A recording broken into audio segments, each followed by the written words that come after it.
Olá pessoal, tudo bem? Estamos de volta. Espero que você tenha feito os exercícios e se você não fez e decidiu assistir esse módulo também para fazer depois, não vejo nenhum problema, desde que você não se esqueça de fazê-los, tá bom? Ele é uma obrigação dentro da plataforma, você não vai conseguir concluir o curso se você não fizer. Então, voltando aqui para o nosso assunto, então nós estamos falando da NR11 e NR12. E nós vamos falar um pouco sobre acidentes envolvendo o içamento de carga.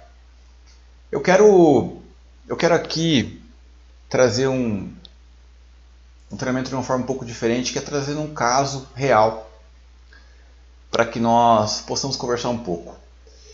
Eu creio que todos aqui conhecem o Corinthians, talvez uns mais, outros menos.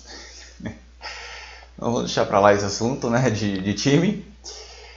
Mas eu quero falar um pouco sobre a ocorrência que nós tivemos no estádio do Corinthians durante a construção do mesmo em 2013.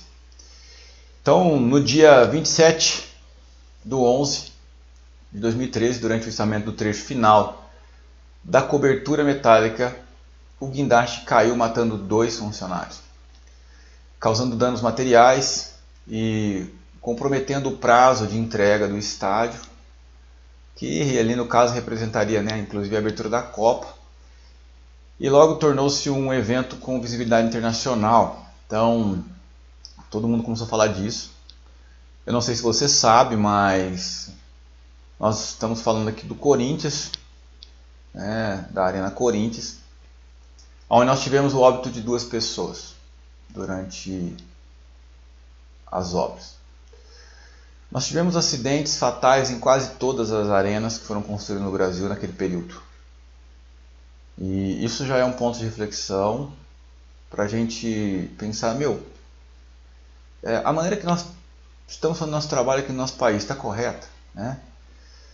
Será que nós estamos dando importância para o que realmente deveria? Não sei se você notou, mas aqui fala sobre o comprometimento do prazo de entrega.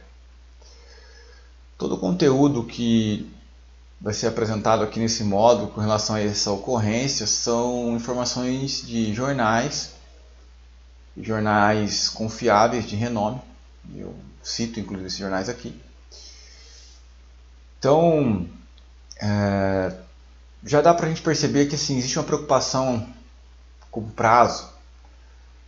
As pessoas morrem, são pais, são com certeza responsáveis por uma família, e o que fica mais importante é o prazo. Será que realmente a gente tem olhado para as coisas da maneira que a gente deveria? Eu queria que você pensasse sobre isso, fizesse uma reflexão com relação a isso.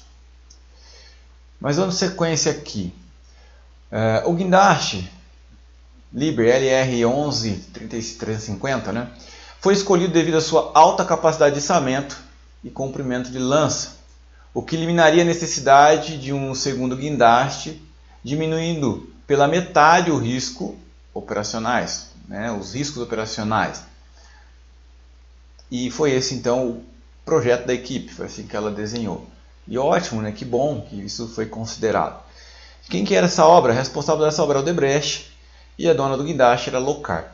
Eu novamente reforço, nós estamos citando o nome das empresas aqui, porque é algo que, se você fizer uma busca no Google, você vai encontrar, e não é nada sigiloso. Então, pegamos inclusive a matéria dos jornais.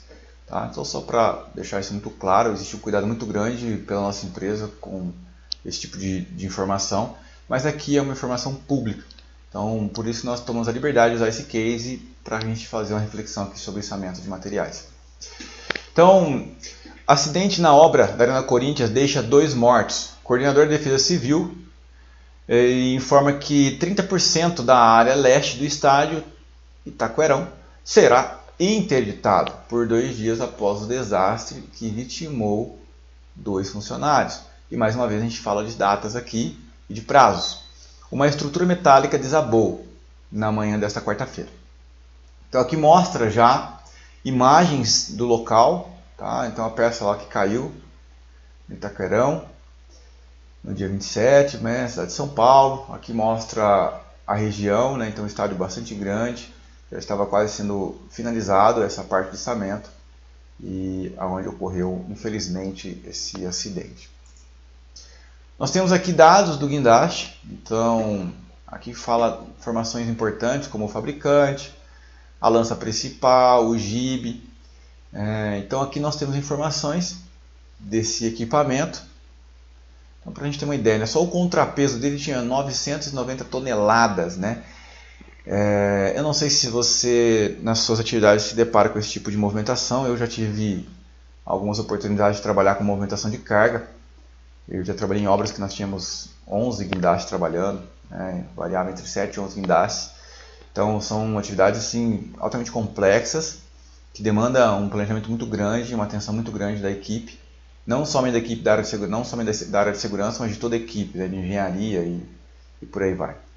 E são atividades complexas, sabemos disso. Aqui nós mostramos o guindaste, então dá para a gente ter uma ideia do tamanho, né, desse guindaste. Então já foi falado aqui por que ele foi escolhido, né? Ele é um dos maiores guindastes que a gente tem aí no mercado. E nós temos aqui uma outra imagem que aparece ainda de forma melhor, aí o tamanho, né? Dá para se ter um tamanho da grandeza, né, do equipamento. Equipamento bastante grande e muito útil, né? Então, aqui nós vemos detalhes do estrago causado no acidente, né? Então, foi realmente uma perda enorme aqui. Destruiu grande parte do que já tinha sido construído, né? Destruiu o próprio equipamento.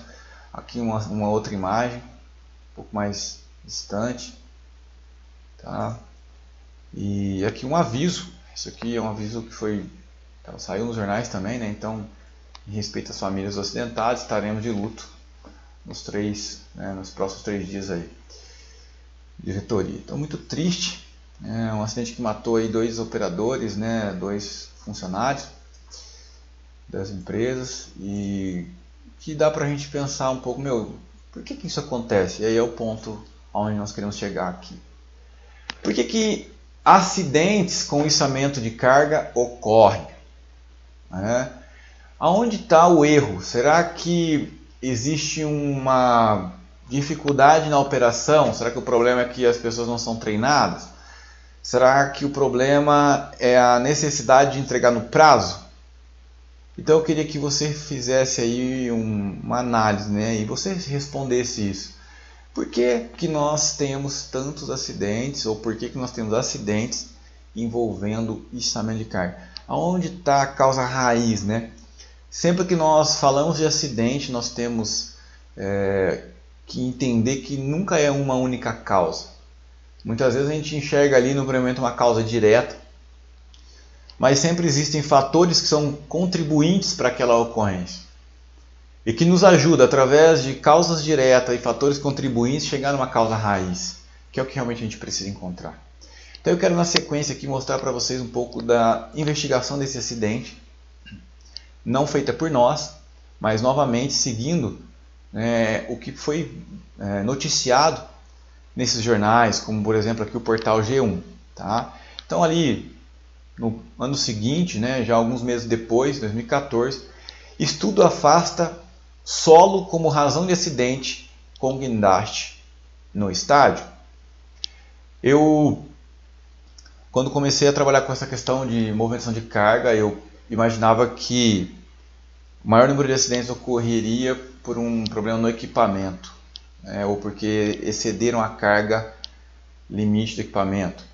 Quando na verdade não é bem isso. Nós temos diversos e talvez até a maioria dos acidentes envolvendo, no nosso exemplo aqui, o guindaste, problemas relacionados ao solo, no patolamento. Então o solo que não suportou como era imaginado. Já tive situações onde nós pedimos análise de solo para que fosse autorizado o início das atividades, e às vezes o pessoal acha isso um pouco de exagero. Quando a gente vê esse cenário, a gente vê que não é exagero. Realmente é o que precisa ser feito. E aqui é o alerta que eu quero dar para vocês, um dos, né? Não olhe para as questões de segurança do trabalho como exagero, excesso. É uma necessidade para a segurança de todos. O nosso exemplo aqui tem sido uma movimentação de carga com guindaste. Mas eu já tive empresas, inclusive para dar treinamento, que quando eu cheguei era um treinamento de ponte rolante. A ponte rolante ela tinha sido modificada do projeto inicial. O que foi feito? Eles substituíram o motor da ponte por um motor mais potente para poder elevar cargas acima do limite do equipamento. Então, num pensamento assim muito errôneo, não, olha, ela é para, vamos dar um exemplo aqui, ela é para 30 toneladas, mas vamos substituir o motor, vamos colocar o motor para 50 toneladas e vamos usar o equipamento. Mas a estrutura é para 50 toneladas? O prédio, né? Muitas vezes a ponte rolante, no caso, muitas vezes não, mas sempre a ponte rolante ela está apoiada na estrutura do prédio, né? Diferente disso é o pórtico. Então, a pergunta é, poderia ter sido trocado simplesmente o motor? E claro que não.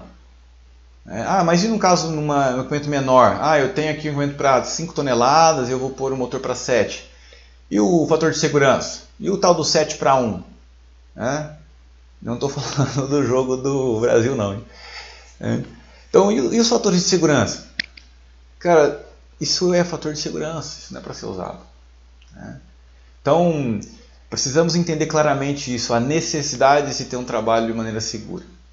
E para a gente continuar. Então a empresa, né, Geo Company, que fez ali, né, essa investigação, afastou em estudo, contratado pela Odebrecht, que um problema no terreno tenha provocado o acidente com o guindaste na Arena Corinthians. Então o que essa empresa está dizendo? Que não foi um problema de solo, né? Ela afastou isso. Então aqui mostra, né, uma reunião, isso é uma foto real, onde esse estudo estava sendo apresentado. A queda da estrutura deixou 2 operários mortos, então a gente já falou um pouco sobre isso.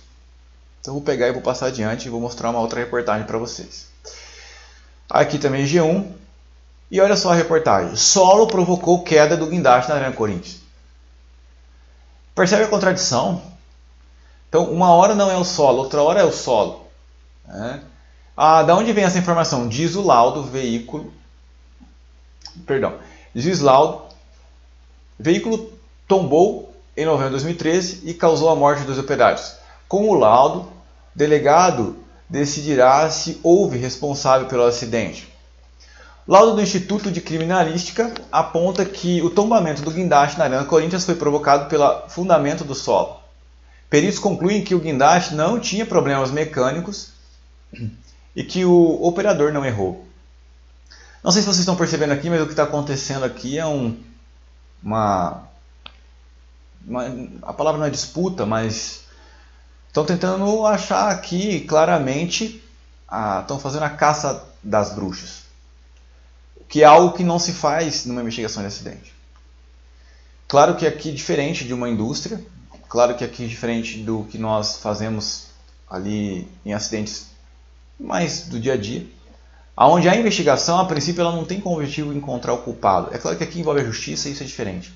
Mas quando nós falamos de uma investigação do ponto de vista do SESMIT, do Serviço Especializado de Saúde e Segurança, da área de EHS, da área de SST, ela não está ali para achar culpado, ela está ali para achar a causa raiz.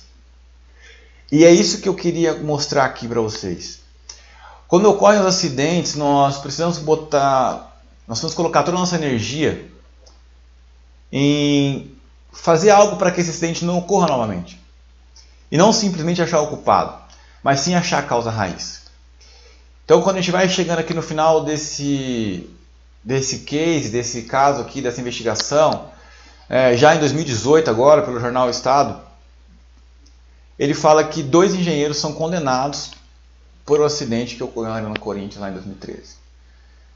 Então, não vou ler toda essa matéria, nós colocamos aqui porque se você quiser fazer a leitura, você pode pausar esse vídeo agora e completar a leitura. Mas basicamente o que diz aqui é que eles foram indicados ali como os culpados pela ocorrência, responsabilizados por isso.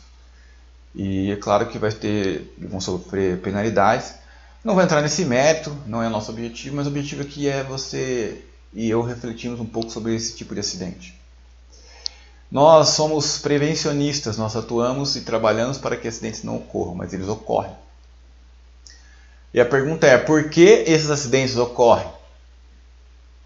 Aonde está a causa raiz? Aonde ocorreu a falha para que esses acidentes aconteçam? E vamos além, né? O que nós vamos fazer para que esses acidentes não se repitam? Ou na sua empresa que não aconteceu, e eu espero que nunca aconteça, o que vocês têm feito para que realmente nós possamos garantir a segurança das pessoas nas máquinas e equipamentos, do ponto de vista NR12, e na movimentação de carga do ponto de vista NR11? É por isso que nós fazemos treinamentos, é por isso que nós escrevemos procedimentos, é por isso que nós realmente enxergamos valor no nosso trabalho como consultoria, como instrutor. Que nosso objetivo é diminuir cada vez mais esse número de acidentes. Né? Então, para a gente ir finalizando aqui esse módulo 2, a gente fala um pouco da legislação. E qual que é o ponto aqui? A legislação ela é muito pequena, a legislação da NR11. Ela não é clara, ela não entra em detalhes. Mas, Neylon, mas eu posso olhar as NBR, eu tenho NBRs que falam sobre levantamento, içamento. Perfeito, perfeito, é justamente isso. Nós não podemos se apegar simplesmente a essa norma, a NR11. A NR11 é um começo. As normas regulamentadoras, no geral, elas são um start para as coisas. Assim como a NR35, você tem depois uma série de normas e NBRs para isso, você também tem isso aqui dentro da NR11 de movimentação de carga. Então você vai ter normas que vão falar sobre os cabos de aço, normas que vão falar sobre as cintas, sobre as ligas e etc. e tal. Então existem muitas informações ali relevantes que nós precisamos, no momento que a gente se depara com a dificuldade, ir atrás da informação. O manual do equipamento. Você conhece o manual da sua ponte rolante? Você conhece o manual da sua talha? Você já leu? Você tem claramente qual é a capacidade de carga dela? Os acessórios que você usa estão de acordo com a capacidade de carga da máquina em si? Não adianta você ter uma ponte rolante para 30 toneladas e uma cinta para 15, como é que você vai fazer? Então você precisa ter duas. Né? Nós vamos falar mais disso. E outro ponto são as inspeções prévias. Né? Então nós temos que ter inspeções preventivas para que nós não tenhamos acidentes. Isso é o que vai nos ajudar. Inspeções e manutenções. Então a manutenção preventiva do seu equipamento é indispensável. Anota aí, uma das coisas que você tem que fazer é verificar como tem sido feito a manutenção preventiva dos equipamentos que eu possuo dentro da minha companhia. Eu sou o operador, como que eu tenho tratado o checklist? O checklist é algo que você tem feito realmente como deveria, ou você está preenchendo esse checklist simplesmente para, como diz no português aí, claro, para inglês ver. Se sua empresa for alemã, para alemão ver, se sua empresa for francesa, para francês ver. Enfim, então o que eu quero relembrar você disso, os procedimentos são importantes, o checklist é importante, a manutenção preventiva é importante, a manutenção preditiva é importante, então tudo isso faz parte. Esse é um aglomerado de medidas de controle para que nós não tenhamos acidentes. E aqui nós tentamos demonstrar aqui um exemplo de um plano de movimentação de carga. Isso aqui não é um plano de rigging. Não sei se você já ouviu falar desse termo, a gente vai falar um pouquinho mais sobre isso. Mas o plano de rigging nada mais é do que um plano de içamento. Que para atividades de içamento mais complexas, principalmente envolvendo guindaste, ela precisa ser executada. Tá? Mas aí na minha empresa, que eu não vou usar um guindaste, eu vou usar a ponte, por exemplo. Eu preciso ter um procedimento, um plano? Precisa. Ele pode ser simplificado, ele pode ser o seu checklist. Então a pergunta aqui, eu não vou passar por todas, tá? Esse aqui é um mesmo checklist, nós dividimos em dois só para ficar mais visível. Eu espero que o tamanho esteja legal para você conseguir enxergar. Mas, por exemplo, o item 1 ele fala assim, o deslocamento da máquina até o local do trabalho é seguro? Então, em casos onde a máquina precisa se deslocar até lá, o piso é adequado, o espaço é adequado, a visibilidade. E aí nós já lembramos um outro assunto que são os sinais para a movimentação de carga. Então, todos esses itens vão ser checados. Por que o checklist é importante? Porque o checklist é o que vai te ajudar a lembrar de itens que você sozinho com a tua memória muito provavelmente possa passar despercebido. Então, você precisa do checklist para te ajudar a verificar itens que você precisa verificar. Eu vejo por diversas vezes em grupo do WhatsApp o pessoal falando assim: pessoal, alguém aí tem um checklist de empilhadeira? Cara, tudo bem você usar um checklist genérico para construir o teu específico. E esse é um outro recado que eu queria dar aqui. O seu checklist ele tem que ser específico do seu equipamento. tá? Específico do seu equipamento, específico, de acordo com o manual do equipamento. Itens que o manual orienta que você deva verificar, precisa estar no seu checklist. E eu queria reforçar isso também. Tá bom? Então nota-se que, né, a preocupação central da sociedade é com prazo. Ao passo que em sociedades mais desenvolvidas o foco seria em evitar reincidência. E a gente já falou isso aqui, né? De acordo com a... Perdão. Então, voltando aqui. Seria evitar reincidência do ocorrido, analisando o acidente e atualizando a legislação. O que está sendo falado aqui? Você não precisa achar o culpado, você precisa garantir que não vai acontecer de novo. Como que um país desenvolvido faz isso? Ele altera a legislação. Nós tivemos um acidente da Arena Corinthians em 2013 e nós até tivemos uma alteração na NR11 nesse período. Essa alteração foi em 2016. Mas que não tem nenhuma relação com aquele acidente, não tem nenhuma relação com o ocorrido lá. Tá? Tem uma relação com a outra área, né, que foi o anexo que foi criado, principalmente para a movimentação de pedras, né, como por exemplo de mármore.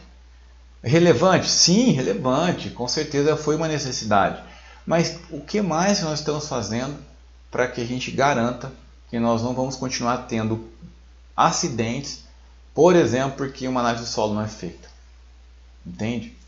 Então os acidentes, né, eles não acontecem por acaso, e a gente precisa lembrar disso. Tá?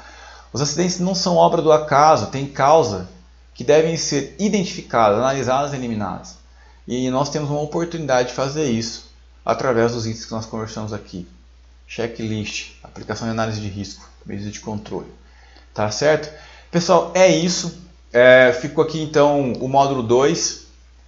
Novamente, reforço para você concluir os seus exercícios e nós nos encontramos no módulo 3. Valeu, tamo junto, um abraço!